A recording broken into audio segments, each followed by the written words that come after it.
West Nile TV, lighting up the region.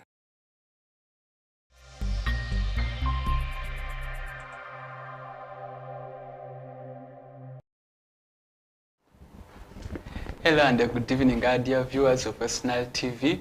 Yet today we have a special episode for you where we have brought you a team from Alliance Uganda who are going to take us through a project they are running, which is called HEYO project, which where HEYO stands for Health Empowered Youth, and today stands out to be the Human Rights Day, which is celebrated worldwide.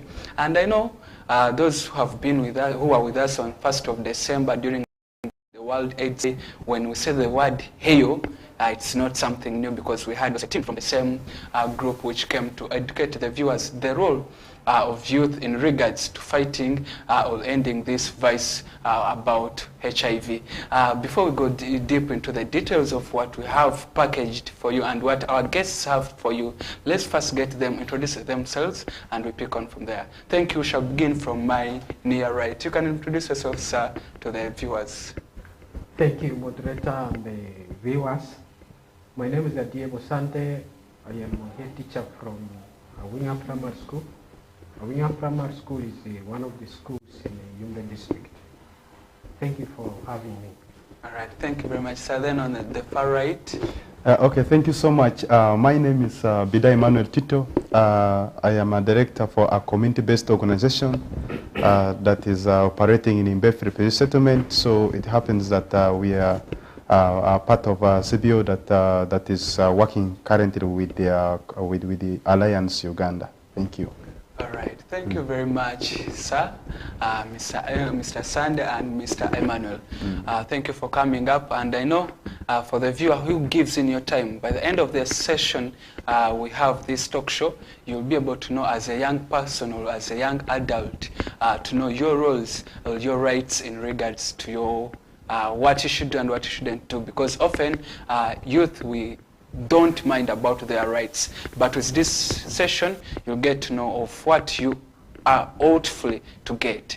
I would need to start from you, Mr. Emmanuel. What is briefly for the viewers who missed out last period, the last period, what's HEYO project and what do you guys do and what is your target group? Okay, thank you so much. HEYO, particularly, it's a project that refers to healthy, empowered youth. It's a project that is led by a consortium of organization that is an alliance consortium. So one of the organizations that we have is a Straight Talk Foundation. Then we have SEHAD, and then we also have Uganda network of young people living with HIV/AIDS. Then we have Reproductive Health Uganda, and then some other few organizations that have joined to form that consortium in order to implement services, in regard to sexual reproductive health. All right, thank you very much, sir. Also, another question to top up. Why do you guys, why is this project mainly targeting these young adults? The project mainly targeted these young adults simply because when we look at the scope, young adults are most they are in the front line of victims who are not getting access to services. So they fear to come out. That's why it is important for this project here to intervene such that it addresses the pressing issues or situations in the community. Thank you. All right. Thank you very much, Mr. Emmanuel. And now, in regards to the day, which is 10th of December 2024, which is marked the Fundamental Human Rights Day, we would need you to explain to us what are these fundamental human rights for the viewer to take keen interest in them. Thank you. I will first wish to talk about the Human Rights Day. The Human Rights Day, it is a day that is commemorated annually on 10th of December. It mainly marked during in the year 1948 when the United Nations General Assembly declared the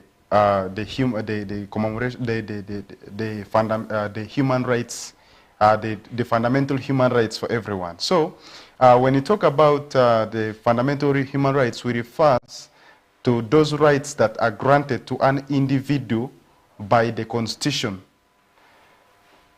Yeah, so thank you. Thank you very much. And Emmanuel, also we'd love to know from you, what is the relevance of the community or the world coming up to celebrate such a day? As I would like to say that this human right, which was Human Rights Day, which was declared by the United Nations General Assembly, it's a very important day that it is celebrated annually. Why it's celebrated annually? It was to aware the public about the importance of human rights globally. Thank you very much, Mr. Emmanuel. You have taken us through what these human rights are, that things like someone is entitled to maybe benefit from. Yeah. Then I would love you to relate it to the youth, because the project HEYO, Health Empowered Youth, is targeting these young adults. How is it important for these youth to get involved in getting to know or maybe getting acquisition about their rights? As I would like to really point out clearly that the human rights, despite the existence of the commemoration of the human rights, you find out that the youths are less concerned about the existence of these human rights. So it mainly focuses on they are unaware. They don't know that they have been granted, despite the fact that they might be understanding some of the few basic rights or needs that they need in order for them to survive. But so this commemoration of today of the International Human Rights Day, it is to awaken them such that they are able to know, just to create an awareness raising session for them to understand the various human rights that a person or an individual possesses. Thank you very much. Hope the viewers have gotten to know why this team is here for this session. It's all about creating awareness, especially for the youth, about their rights they are supposed or they're entitled to. I'd love to come to Mr. Sunday. You told us you are the head teacher from Awinga Primary School. We would love to know from you, to you in your school, how are you trying to promote these fundamental rights for the youth or these young adults in your school? Also, you'll first introduce to us, where is the school located? Thank you. Thank you so much, moderator and viewers outside there. And thank you for hosting us here. My name is Diebo Sante, as you already had introduced. I am a head teacher from Awinga Primary School. Awinga Primary School is located in the Arewa sub-county. Arewa sub-county is one of the sub-counties in the Yumbe district. It borders with the Mariokolo district. Thank you. All right, thank you, sir. Then also would love to know from you, how have you tried to promote the rights for youth or these young adults in your school? Because we have seen youth often, they are not serious about getting to know what they are supposed to or they are entitled to. And also, I think Awinga Primary School, is it you have said it's in Yumbe? Yes. And often we have seen Yumbe like being form of a refugee settlement camp.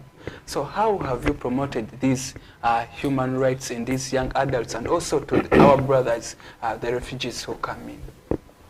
Thank you so much again. Human rights, as I already said, are very important in a life of everyone. They're important because they determine the kind of services that a human being should enjoy. Without knowing these rights, you cannot know you cannot ask questions to leaders to give accountability on what they are supposed to offer citizens. So that is why human rights are really important. So human rights are quite many. There are very many of them that are already spelled out by the United Nations General Assembly, and that has been also copied. It has been echoed by many countries. In their constitution, they have also incorporated the human rights. So human rights are their entitlements. They are not favors. They are things that are to be given to any human being just because of their being human beings. They are not favors. They are actually not supposed to be given with any condition. They are to be given unconditional. So they are very important. If we don't know our rights as human beings, we cannot ask for accountability from our leaders, and the services that are offered to us gets compromised because you cannot know you have the right to education, you have the right to social services, you have right to fair travel. You may not know this, and it affects the kind of life you live. So with regard to how in the refugee context human rights are being promoted, we have quite a number of strategies to achieve that. One of the strategies is, first of all, sensitization. Sometimes we need to organize. Even the Uganda Human Rights, they have their offices in West Nile. These people are very resource people concerning, they are actual custodians of the rights of human beings. So if they can be invited over to go and talk to communities, to educate them on what their rights are, it will go a long way in improving the lives of human beings, especially regarding the services that they are supposed to enjoy. So one strategy is the sensitization, because people have to know their rights. If they don't know, they cannot demand for them. Or also incidental, we should know that rights go side by side obligations.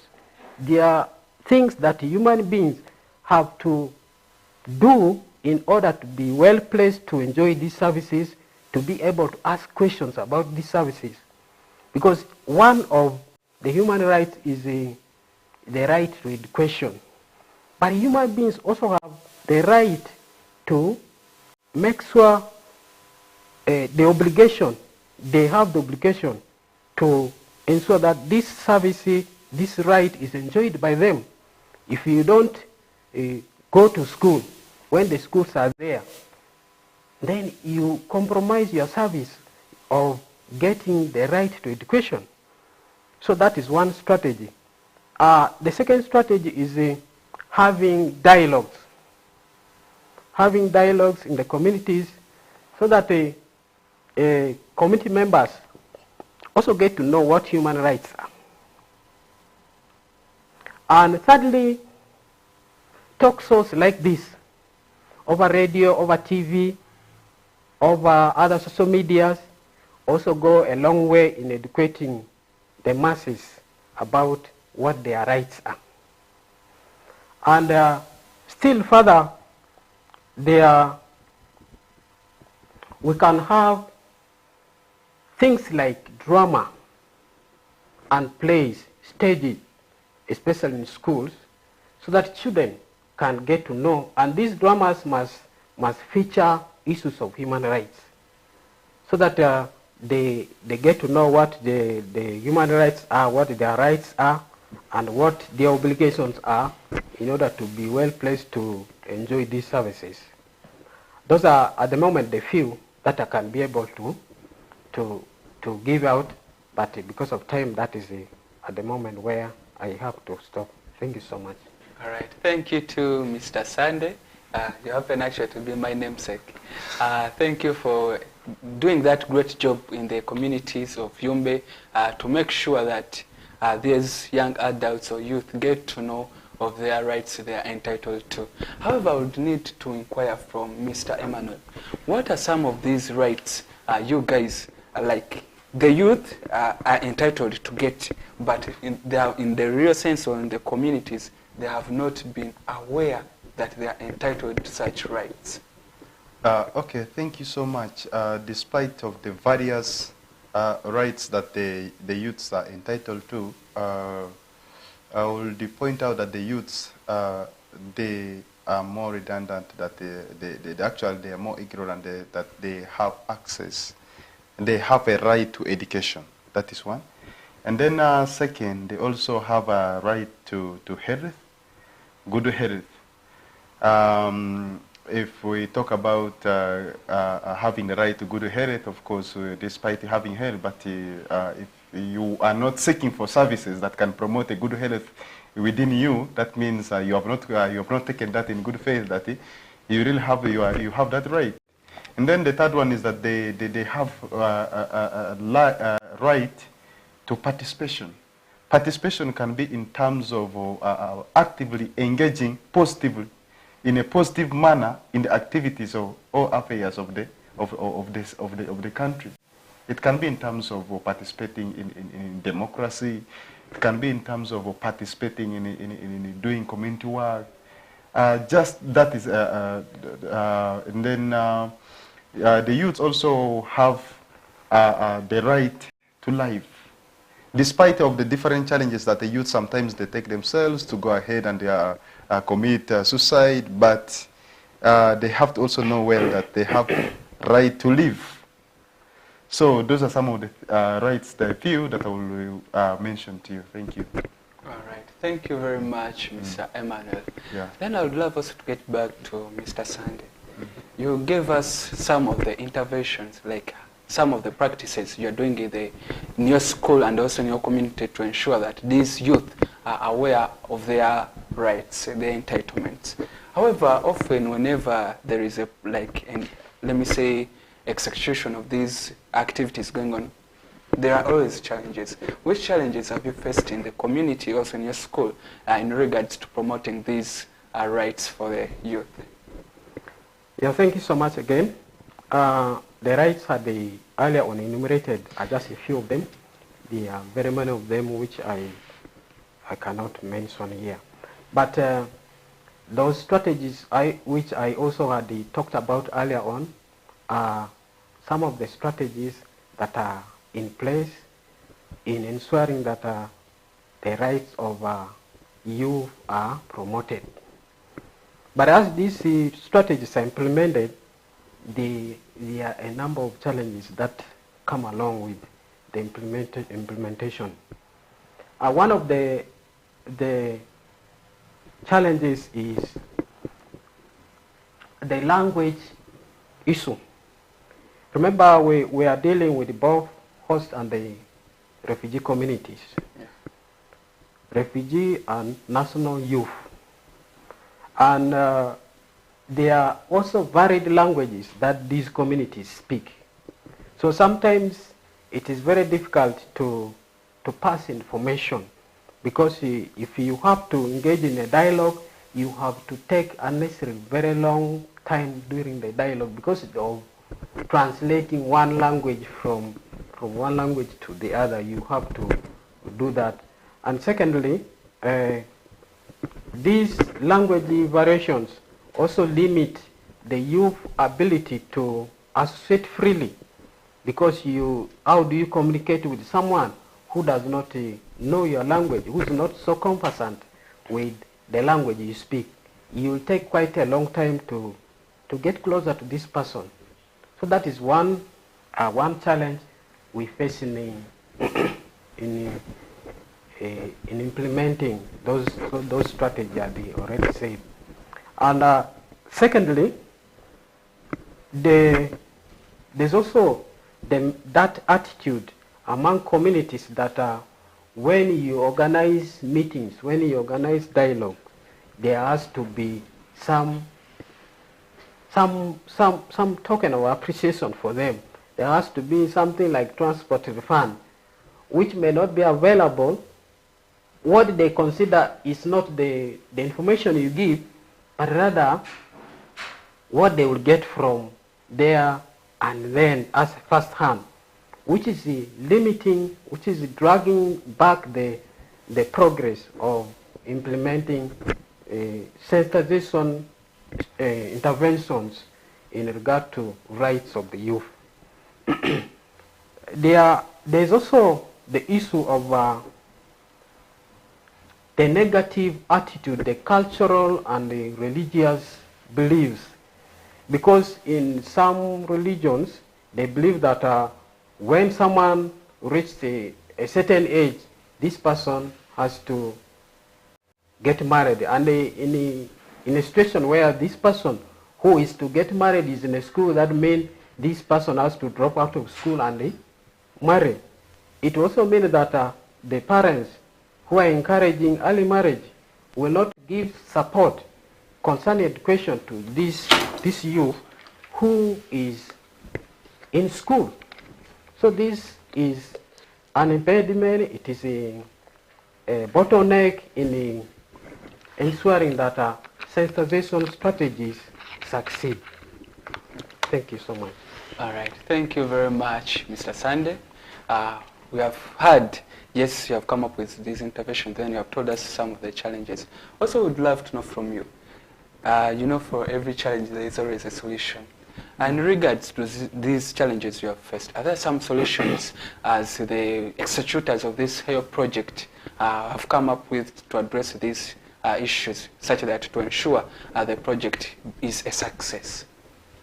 Yes, of course, every solution, every challenge has a solution. There is hardly no problem that has no solution, however much difficult it may be. So, one solution to these problems is to continue to have continuous sensitization on the importance of these interventions, so that they can learn, the community members can get to see the importance of having community sensitization meetings, the importance of having community dialogues, and eventually the demand that in every community sensitization or in every dialogue organized, there has to be a refreshment, there has to be a transplant fund will fade off. So that has to go continuous. People, stakeholders involved in this should not give up. There's not say we are defeated. No, they should go on. Eventually, the community members will see the importance of the interventions and their negative attitudes will go off.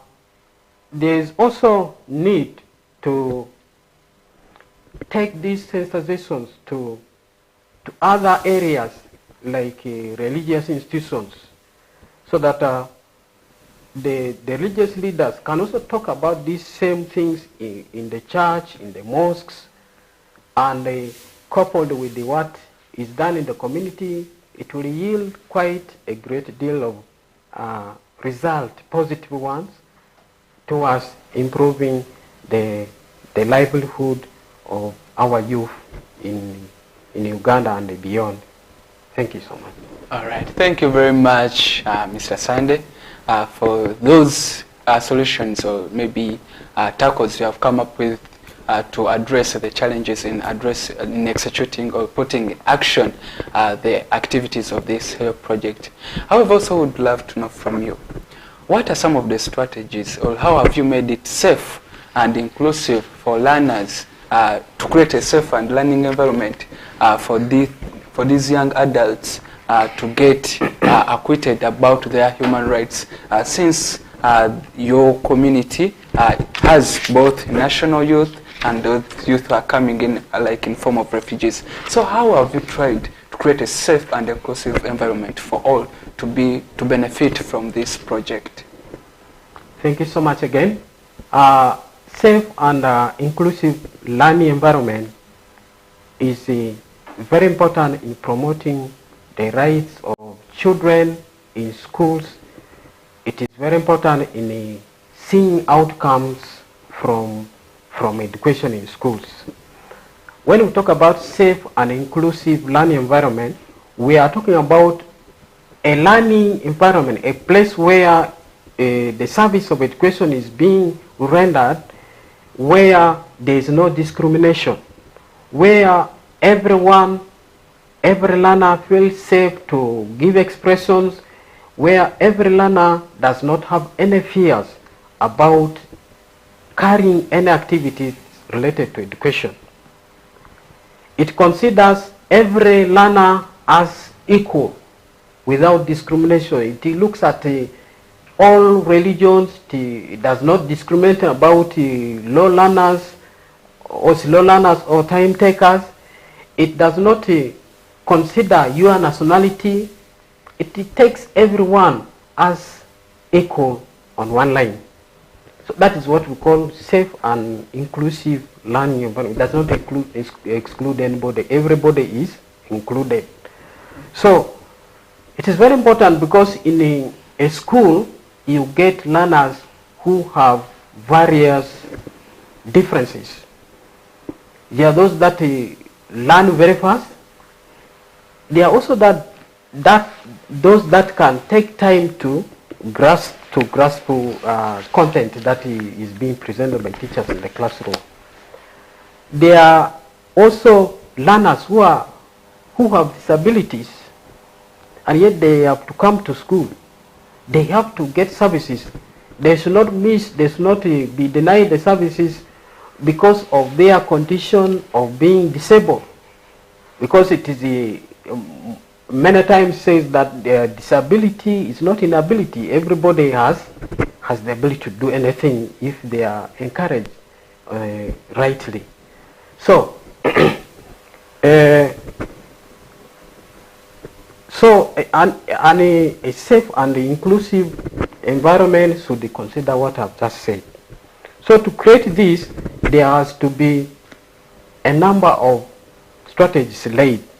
One of the strategies is to always organize assemblies in schools to educate learners about the school rules and regulations. Because in the school rules there are certain rules that do not encourage acts which are very discriminatory. So learners should consider themselves as brothers and sisters. They should not look at nationality, they should not look at the status, they should not look at religion. They should consider themselves as learners, people of the same family. So that should be done in assemblies, in environment forums, where there is an opportunity. They should be talked about these rules and regulations so that it governs the way they behave in the school compound. And in a school where this is being implemented successfully, we refer to such a school as a safe and inclusive environment. Okay. Thank you so much. Thank you to Mr. Sunday. Indeed, you have made it clear. Also, I know the viewers have got to learn something. Also, if you have been there in the community, you have picked an idea on how you could create a safe learning environment for these young adults or these youth. However, I would love to get something from Mr. Emmanuel. We have seen often people in communities, let me say the nationalities or the citizens of the nation maybe sometimes trying to shy away or maybe discriminate the refugees. How have you tried to address that in this HEYO project to see that there is equal, let me say, distribution of rights among the nationalities and the refugees? Okay, thank you so much. When we mapped out cases in terms of discrimination, we changed the way how the programming is done. In that, when we are doing the programming, like assuming that we are having lots of community engagements, and in these community engagements, under this HEYO project, it is implemented in Terego district and then also in Yumbe district. So it covers both the refugees and the hosts. So yeah, there are groups that have been engaged mainly in sessions. So in these groups here, in order to mitigate or bridge that gap between the refugees and the hosts, we make sure that they have been merged together such that they are able to learn and they are able to understand their different cultural dynamics.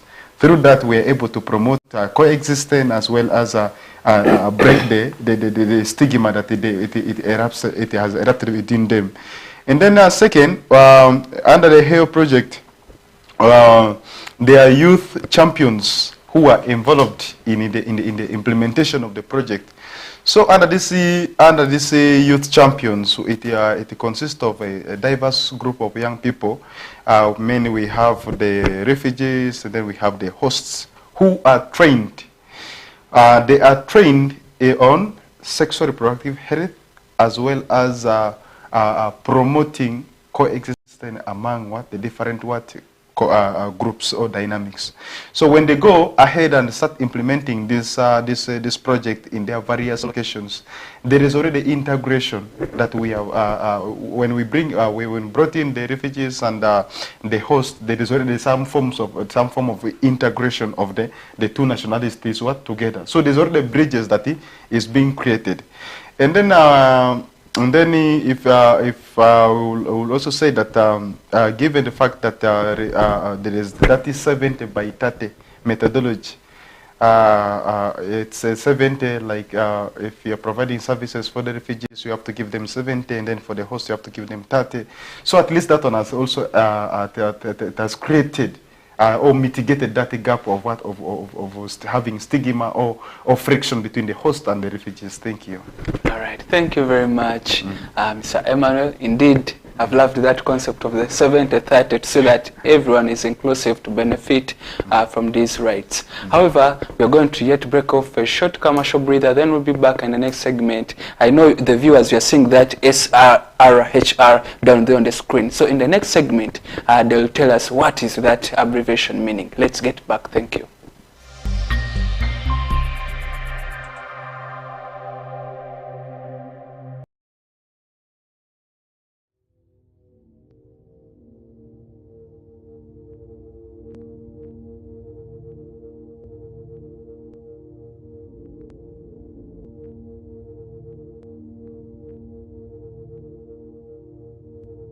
West Nile TV, lighting up the region.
up your holiday cheers with StarTimes this Christmas season. Starting the 15th of November, simply pay your monthly subscription for the next bouquet and automatically enjoy content on the next higher bouquet, plus a chance to win exciting prizes. Your gift box contains variety of local entertainment and fresh shows, exciting cartoon and fun kids entertainment, mega superstars, local and international, a memorable trip to Spain to watch a La Liga match. And that's not all. Lots of prizes to be won, including ZTE Nubia smartphones with free 15 GB Airtel data. StarTimes gift that keeps on giving. Merry Christmas. This message is powered by ZTE Nubia. Better for all.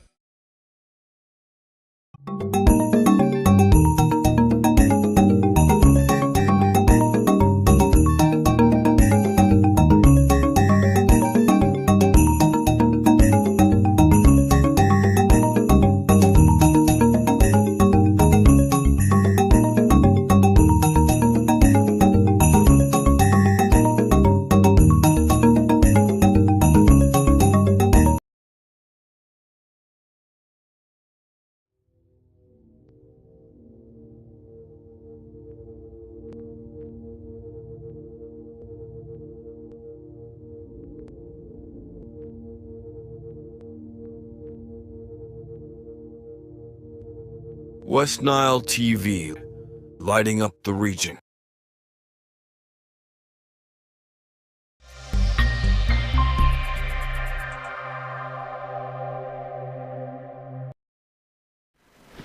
We'll be back, dear viewers, from that short commercial breather. Those who have just joined in this session or this talk show, we are joined by a team from Alliance Uganda who have a consortium of different organizations coming in: CBOs, Restless Uganda, Reproductive Health Uganda, and many more. The CAN Community Alliance Network, which have come up to execute a project which they call the HEYO Project, or Health Empowered Youth. And this project is being executed in refugee host communities like Terego and Yumbe, and they are targeting the youth, maybe the young adults. And today, it being the Fundamental Human Rights Day, they are here to educate you, the viewers, matters regarding your health, your rights, and also other matters, as we shall see regarding health, since it's tackling also the sexual reproductive health and rights. However, we have a beneficiary who has joined us on the panel, and I would love him first to introduce himself, then we pick in. You could introduce yourself, sir, then we pick on. Thank you so much. My name is Godwill Gaganikson. Okay. Yeah. All right. Thank you very much, Mr. Godwill. You happen to be the beneficiary from this HEYO project, which is targeting the youth. We would love to give us a feel. To you, how do you feel this project has transformed you as a youth and as a beneficiary? Yeah, thank you so much. First of all, I want to give thanks to the organizers of this program, Alliance committee, who has brought for us these services to my community. As a beneficiary of this program, I am really happy that having brought this program into my community, I personally have benefited in terms of having knowledge to my rights, especially when we talk about sexual reproductive health rights. Meaning I can be in position on how to prevent myself, especially in ventures that may result in teenage pregnancies and early marriage. Because looking into that program which has been brought to us as the community or the youth in my community, we are taught the dangers of teenage pregnancy and the early marriage, and the future effects of teenage pregnancies and early marriage. That means I personally, I am keen and very informed about the dangers of teenage pregnancy and early marriage. Not only me, a number of youths, not only me, just as I've said, have been benefiting in this program. And I believe the rates of teenage pregnancies and early marriages are going to reduce in my community, being brought this program to my community. Thank you so much. All right, thank you to Mr. Godwill. And indeed from that, it's a testimony that this project is transforming our lives in these communities of Yumba and Terego. However, I would love to know from you as a beneficiary and also as a young adult or maybe as the youth, what are some of the urgent human rights issues which are always pressing these youth and also the refugees in these host communities? Okay, the most urgent pressing human right issue, one of it is the issue of lack of limited, I would say limited employment opportunities to the youth. You realize that due to the high rates of unemployment in my community, youth venturing into the criminal acts which are not allowed. And indeed, I have seen that due to that we are being in dilemma, especially as a youth, on how to get employment. So meaning the right to economic has been really being a pressing issue as youth in the community. And then two, the lack of quality education. We all know that youths, they have right in accessing education. But when it comes to education, especially in the community that I am living in, you realize that educational services are not in the level. Not only that in the level, but sometimes when it comes to like attaining higher education as a youth, you realize that a youth may go to school and end up dropping from senior 3, sometimes after senior 4, a youth is supposed to go for higher education. But looking into the challenge that is affecting really the right of the youth in accessing higher education, you may realize that somebody is redundantly staying at home. Here we look at the policy according to the United Nations policy, whereby refugee community members are supposed to attain 15% or are supposed to access 15% of educational in the vision of 2030. But as for now, I have seen that that right is really bringing challenge to us because we are not achieving it as youth in my community. Thank you so much. All right. Thank you, Mr. Godwill. You have given us actually quite a number of issues which could be pressing the youth in regards to getting to utilize or benefit from these entitlements or their rights. However, I would love to know from you, are the youth and also are they beneficial from this HEYO project?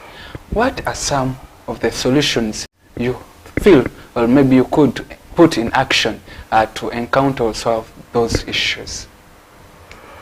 Yeah, the solutions in regards to the challenges that we are facing, especially pressing issues that are affecting us as youth in the community. One, I would like to talk about participating together with the community leaders. Participating, this means bringing in the aspect of collaboration. Youths are supposed to collaborate with the leaders and the organizations, the policymakers, so that they are really involved in the youth agenda, especially in understanding their rights. Two, the aspect of advocacy. I would say we as youth, our rights should be advocated, and when the rights should be advocated, that means there is need to find the interest of the youth, because we know that you cannot advocate for my right as a youth without knowing what am I interested in. here comes the advocacy, meaning understanding the rights of the what? Of the youth, so that the policies that are developed in supporting the youth are really the ones which are mostly interested in the side of the youth. I think those are the few solutions that I can say. Thank you. All right, thank you very much, Mr. Godwell. Again, I'm yet to you. We believe the global community is outside there watching us. What would you love the global community outside there to know about some of these issues which are affecting the young adults or the youth in the community in regards to accessing or maybe getting to utilize these rights? Yes, like as I have said earlier on, the aspect of lack of quality education. I would like the global community to know that as youth, we are really suffering, we are really facing a challenge, especially in what? In accessing quality education. When this challenge comes, it makes the youth to lose hope sometimes, you know. They lose hope and they become restless. However, we would say the community globally should really understand that as youth in various communities, this has been one of the pressing issues, and there is need for like actions to be taken in regards to that. Not only education, when we look into the aspect of the health of the youth, recently I hear the outbreak of monkeypox, which some people call it mpox.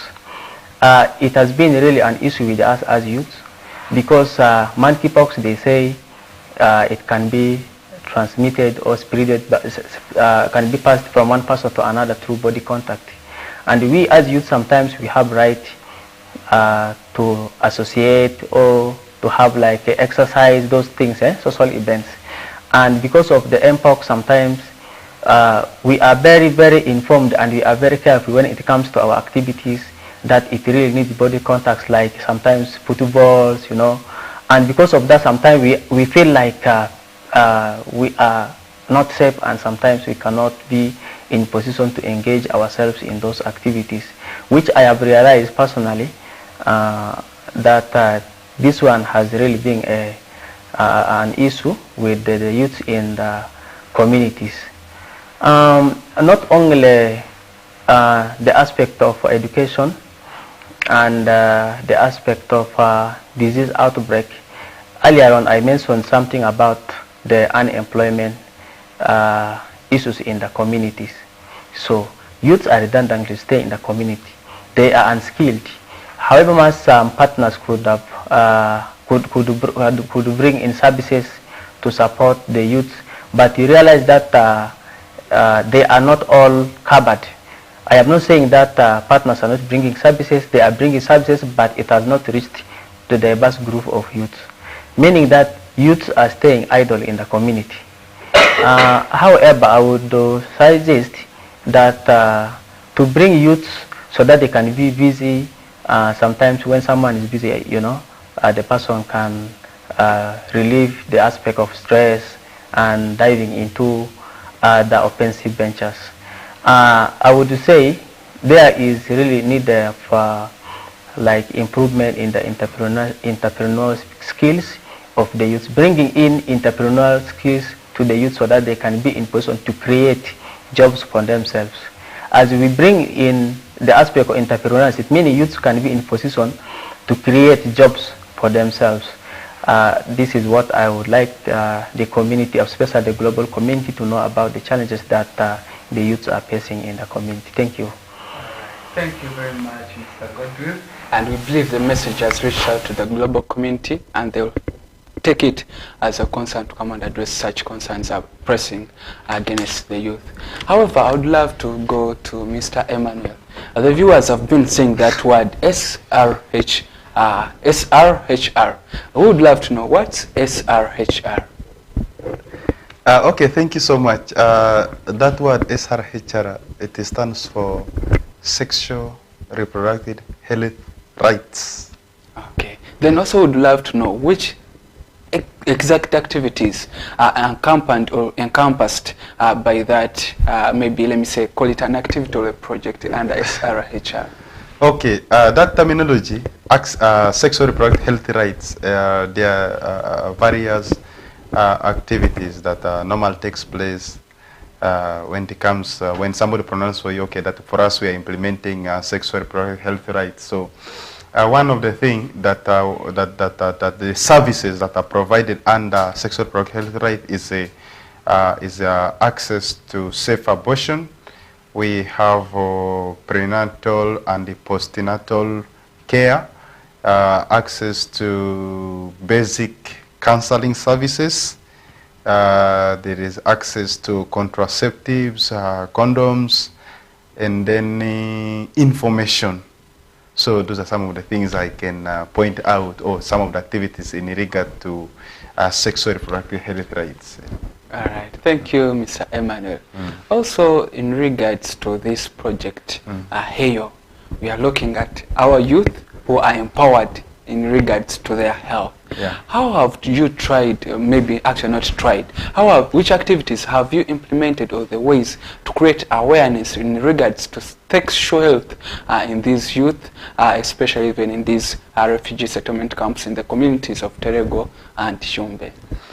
Thank you so much. We have engaged in two various activities in regard to promoting services that are cascading on sexual reproductive health. So one of the things is community engagement and community engagement and the participation. Under this, when we talk about community engagement and the participation, we are looking at how we can be able to conduct peer education sessions. These peer education sessions, they normally look at creating groups of youths whom in groups, and then you'll be able to provide them information in regard to sexual reproductive health. And then second, there are other influence under the community engagement and the participation in order to enhance the proper implementation or delivery of information. We have key decision makers in the communities that they need to be involved, and that one, it calls upon the engagement of what of leaders. If we talk about leaders, we look at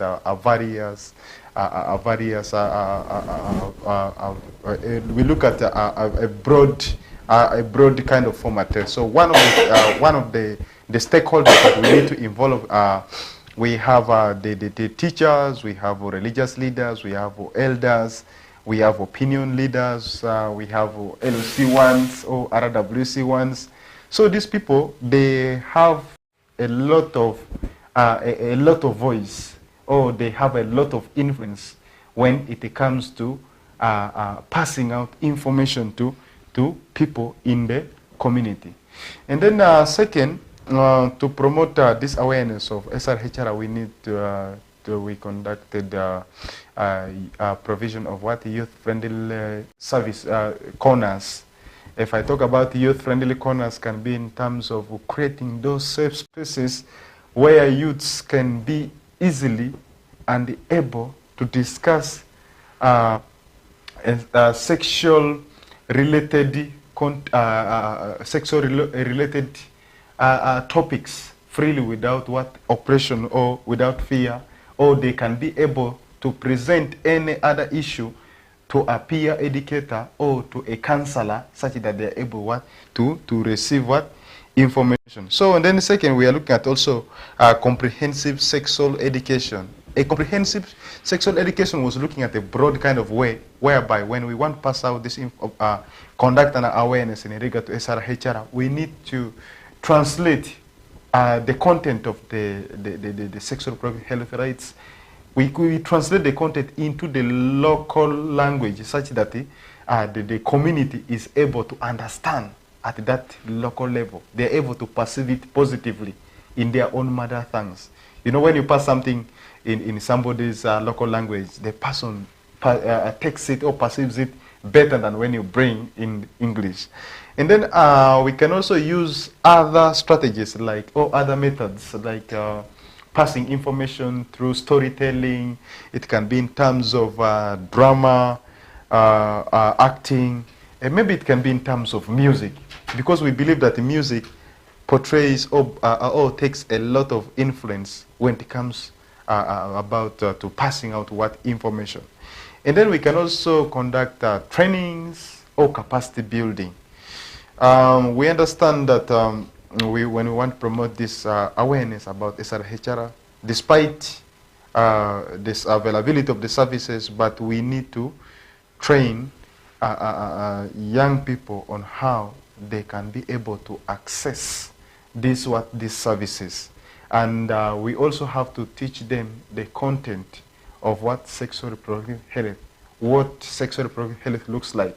Because now if you mention for somebody, like most of our elders about, you are talking about sexual reproductive health, somebody is now saying, oh no, you are going to teach our children about having sex or what. So now if you put the aspect of capacity building and the training, the community is able to know the topics that are covered under sexual reproductive health. And then the last one I would like to talk about, the gender-sensitive approach. The gender-sensitive approach, gender-sensitive approach can be in terms of grouping, putting girls alone and then boys alone to discuss topics related to their sexual rights. And then also we can do that through advocacy, conducting advocacy sessions. Despite of various negative setbacks that may arise from the community about the uptake of services, of the SRHR services, there should be some form of awareness, a form of awareness on gender stereotypes, such that even the male child is able to go and get access to information in regard to SRHR services. So that is one thing that we need to, those are some of the things that we need to conduct. Thank you so much. All right, thank you, Mr. Emmanuel. Also, would love you, actually, let me appreciate, we do appreciate the interventions you guys have done to create awareness to the youth in regards to their sexual reproductive health rights. However, we would love to know, you actually brought out one of the concept in form of barriers, like when you talk about sexual reproductive health, the elders will perceive that you want to spoil their youth or their adults. So what are other barriers you have faced in the community as you have been trying to execute or implement these sexual reproductive health rights for the youth? There are quite a number of barriers that we faced. As I mentioned earlier on, there is a negative community setback in that despite we had a lot of there's a lot of cultural norms where the community are trying to perceive it in a different format. They are like, oh no, in these cultures of ours, we are not entitled to teach young children about sexuality or sexuality education. So they normally fear when you call children and you wanted to start teaching them, they say, no, that means you are going to start spoiling my child. So that is one thing. Then second, we also have the challenge that we faced was in regard to that even the young people are not freely and open. They are not freely and open to express their views in regard to sexuality education. They fear to point out more about those concerns that are existing on their body. And then also we have there is the uptake of services like vasectomy for men. So still men, they don't opt to go and take that. Indeed, they first the women let them go and they maybe have their tubes to be to be disconnected, such that they are not. But the men, they fear to go that. And also We also have, there is a perception we have on uptake of family planning services, in that the community perceive in that when they take these family planning services, they get other complications that leads them to be operated. So those are some of the barriers that we face when we are implementing in this project. Thank you. All right. Thank you very much, Mr. Emmanuel. Just briefly, as we come to the conclusion, we would love to know, how have you guided the youth, like Mr. Godwill here, make right decisions in regards to their sexuality? We guided the youth in a various way. One of the things was we had to empower them. We empower the youth such that they are freely and open to come out and speak loudly and boldly about their rights. So empowerment is part of it. Then we also carried out numerous advocacies to break down the gender stereotypes that are existing still in the community, such that the youths are able to make informed decisions. And then also we went ahead in order to have a community engagement, in that we were able to bring different categories and then cascading various structures in order to also go ahead and start doing the same job on how we can be able to carry out the advocacy successfully. All right. Thank you very much, Mr. Emmanuel, on such smart, let me say, interventions on how you can involve the youth, get on board about their sexuality. We would love to hear some conclusion remarks from you, Mr. Godwill, as we almost come to the closure of the talk show. Thank you. In conclusion, I would say, especially to Alliance, in regards to the Human Rights Day, that in this day, I would say, let the number of youths be informed so that they can be part of the intervention. And then too, I would request that if at all budget can allow, let this service be extended to other parts where it might have not been reached to, because this is a fight against something which really need attention, and when we fight it in the all corners, that means we can really zero it to